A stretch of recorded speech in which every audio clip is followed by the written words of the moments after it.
Bonjour, aujourd'hui on va parler de Jean-Paul Belmondo.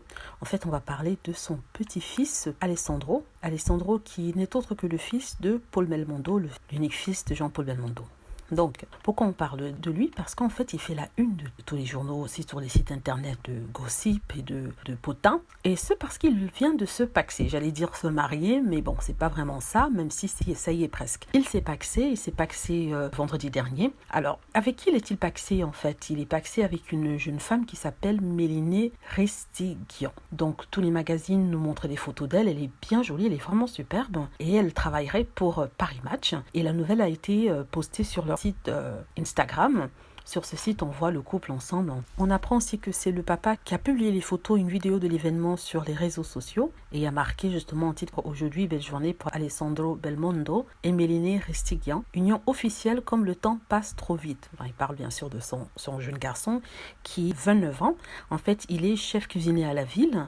Et il travaille pour un grand restaurant. C'est une nouvelle façon de s'engager sans pour autant passer par la case mariage. La jeune femme qui travaille, comme je l'ai dit, pour Paris Match, a partagé les images de la fête sur son compte Instagram, elle aussi. Elle a marqué « Aujourd'hui, on s'est paxé, une première étape un peu comme des fiançailles, mais à la mairie ». Donc elle écrit ça sur sa story Instagram. Elle n'a pas dévoilé davantage, ni même des détails du reste de la journée, mais le magazine Voici a réussi à voir quelques détails. Ils auraient pris un petit déjeuner dans les jardins de l'hôtel particulier Montmartre. Ils forment un très beau couple, il faut dire. Ils forment un beau couple. Elle est légèrement plus âgée que lui. Et comment ils se sont rencontrés? Ça fait apparemment 2 ans qu'ils sont ensemble. Ils se seraient rencontrés lors d'une interview. Voilà en fait ce que Mélinée avait écrit sur son compte Instagram en juillet dernier. Elle écrivait « On a fêté nos 2 ans de rencontre avec Alessandro. Le temps passe vite, mais on a l'impression de se connaître depuis toujours.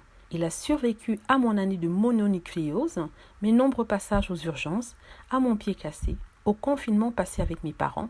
Bref, il se passe toujours 1001 péripéties, mais au moins, on ne s'ennuie jamais. Et on trouve toujours le moyen pour rigoler de tout. » Donc elle avait écrit ça justement en juillet dernier. Elle racontait ses déboires au niveau de sa santé et disait qu'en fait, malgré tous ses péripéties, malgré tous ces moments durs, il était toujours là, prêt pour la soutenir. Et après une telle épreuve, c'est tout à fait normal qu'ils veulent se marier parce que leur couple a été mis à l'épreuve et peut-être à démontrer qu'il pouvait durer sur la longueur. Donc c'est le temps qui nous dira, mais en tout cas on est très content pour eux. Tout le monde se pose maintenant la question à quand le mariage, à quand le bébé. Mais je pense que quand on se passe, ça veut dire qu'on ne veut pas se marier ou alors on ne croit pas au mariage. Enfin, c'est ce que je pense. Sincèrement, les gens qui se paxent ne se marient forcément pas. Donc le pax est censé en quelque sorte remplacer le mariage dans le sens où ça vous donne les mêmes avantages que le mariage avec une légère différence.